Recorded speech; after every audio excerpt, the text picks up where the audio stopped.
Hello everyone. After a long time, welcome back to writing skill sessions.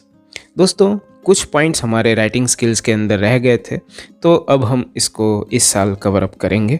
इसमें सबसे पहला जो है वो हम ले रहे हैं advertisement writing.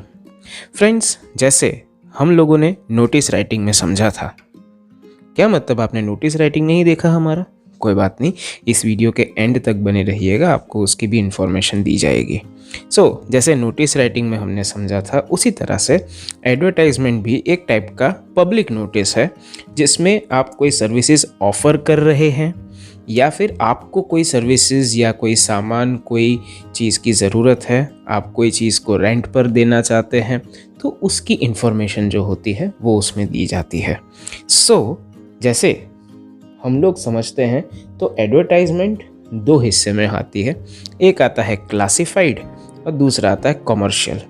Commercial advertisement generally जो होती है वो चीज़ों की, सर्विसेज आप दे रहे हैं उसकी इन्फॉर्मेशन के बारे में होती है। यहाँ पर हम उसकी ज़्यादा चर्चा नहीं करेंगे, वो हम लोग नेक्स्ट पार्ट में देखेंगे। लेकिन इस पार्ट में हम लोग चर्चा करेंगे क्लासिफाइड्स के ऊपर। ये जनरली एक ऐसा सेक्शन होता है जिसके अंदर आपको कोई सर्विसेज की रिक्वायरमेंट है, या फिर आपके पास कोई ऐसी गुड्स या फिर आपके पास कोई ऐसी प्रॉपर्टी है जिसको आप बेचना चाहते हैं या फिर आप उसको रेंट पर देना चाहते हैं, उसकी इन्फॉर्मेशन इसमें होती है। फ्रेंड्स, क्लासिफाइड है तो इसके अंदर जो आपका कंटेंट होता है वो काफ़ी क्लियर होता है। उसके अंदर बिल्कुल भी जार्गन्स, बिल्कुल भी हैवी वर्ड्स जो होते हैं वो यूज़ नहीं करते हैं। इनफैक्ट इसके अंदर भी नोटिस राइटिंग की तरह ही no use of personal pronouns, that means किसी भी प्रकार के personal pronoun, I, we, you, he, she, it, इसका हम लोग यूज़ नहीं करते हैं या फिर कह सकते हैं उसको अवॉइड करते हैं। अगर हम इसके फॉर्मेट के बारे में समझें तो इसका फॉर्मेट जो है वो काफ़ी सिंपल है। सबसे ऊपर हम लोग जो चीज़ की रिक्वायरमेंट है उसके रिलेटेड एक पॉइंट रखते हैं। जैसे अगर आपको कोई जॉब की रिक्वायरमेंट है तो उसके अंदर रिक्वायर्ड या फिर वांटेड लिख सकते हैं।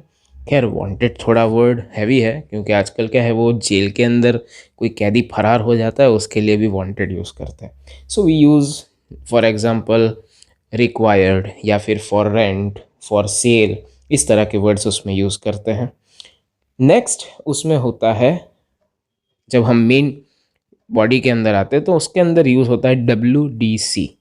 नहीं, वो हैप्पी न्यू ईयर वाला WDC नहीं। This WDC is, first W is what, मतलब आपको कौन सी चीज़ की रिक्वायरमेंट है या आप कौन सी चीज़ ऑफ़र कर रहे हैं, तो वो उसके अंदर आता है। दूसरा है D, that is details.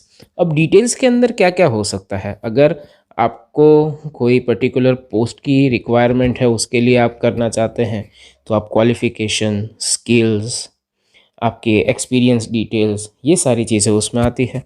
Next हो सकता है कि अगर आप कोई घर रेंट पर दे रहे हैं या सेल पर दे रहे हैं, तो उसके अंदर उस घर की एमिनिटीज़ या फिर वो बिल्डिंग है उसकी जो भी फैसिलिटीज़ हैं उसके बारे में आप लिख सकते हैं।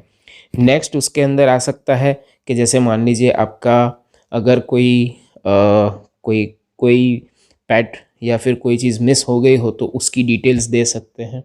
डिटेल्स के अंदर जो भी आपका मेन टॉपिक है उसके बारे में आप छोटा सा वर्णन करते हैं। और लास्ट में C stands for your contact details. तो लास्ट की एक लाइन जो होती है वो कॉन्टैक्ट डिटेल्स के अंदर आती है। हम लोग अगर देखें, इसका एक एग्जाम्पल देते हैं। यहाँ पर एक सैम्पल मैंने बताया हुआ है कि you want a maths teacher for your school, तो उसके लिए आपको एक एडवर्टाइजमेंट लिखना है। बिकॉज आपको कोई चीज़ चाहिए, तो चाहिए मतलब रिक्वायर, तो हम लोग सबसे ऊपर लिखेंगे रिक्वायर्ड। उसके नीचे एक लाइन छोड़कर हम लिखेंगे, जैसे हमको मैथ्स टीचर चाहिए तो अ मैथ्स टीचर। फिर उसके बाद उसकी क्वालिफिकेशन क्या होनी चाहिए, मिनिमम ग्रेजुएट या फिर TGT लिख सकते हैं, या फिर BSc B.Ed ये भी लिख सकते हैं। तीनों चीज़ों में से कोई भी एक आप लिख सकते हैं। नेक्स्ट अगर हम देखें तो उसमें आप डाल सकते हैं minimum experience, minimum experience of 2 years। फिर जैसे अगर मानिए कि आपको चाहिए कि वो कंप्यूटर के अंदर अच्छे हो या कंप्यूटर स्किल्स उनके अंदर हो, तो should be well versed with computer skills, right.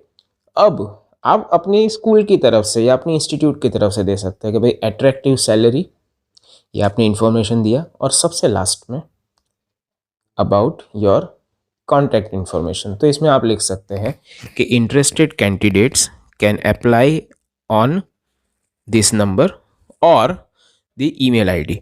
अब सी नंबर और ईमेल आईडी आप अपने हिसाब से दे सकते हैं, हो सके उतना अपना खुद का एक्सपोज ना करते हुए छोटा सा कोई भी नंबर आप दे सकते हैं। एंड जब ये ख़त्म हो जाए तो उसके आसपास एक प्यारा सा बॉक्स बनाइए। रिमेंबर, बॉक्स का आधा मार्क होता है, राइट। पर सिर्फ बॉक्स ड्रॉ करके आएंगे और कुछ लिखेंगे नहीं तो 0 मार्क्स मिलेंगे। तो ऐसा नहीं करना कि सिर्फ बॉक्स ड्रॉ करके आना, कुछ भी लिखोगे तो एटलीस्ट अगर थोड़ा बहुत भी सही होगा तो टीचर 4 में से 1 मार्क तो दे ही देंगे। डोंट लूज मार्क्स, ये काफ़ी सिंपल है और आसानी से आप उसको कर भी कर सकते हैं। सो फ्रेंड्स, ये था हमारा पहला। दूसरा हम लोग देख सकते हैं, जैसे आपको घर रेंट पे देना है तो उसमें आप क्या लिख सकते हैं, for rent a 2 BHK apartment, well furnished, bright and airy, in the posh area of city. फिर और भी अगर कुछ फैसिलिटीज़ डालना चाहें तो लिख सकते हैं, एंड फिर अपने कॉन्टैक्ट डिटेल्स और बाजू बाजू बॉक्स। सो फ्रेंड्स, ये थे हमारे 2 सैम्पल क्लासीफाइड्स के बारे में। फ्रेंड्स, आई होप आपको मज़ा आया होगा। हमारे दूसरे वीडियोस भी लाइक कीजिएगा। हमने 2022-23 के लिए नए एडमिशन्स ऑन किए हैं। So if anybody is interested they can definitely enrol their name for the graduation as well. And हम लोग नेक्स्ट टाइम मिलेंगे कमर्शियल एडवर्टाइजमेंट के साथ। तब तक के लिए कीप रॉकिंग।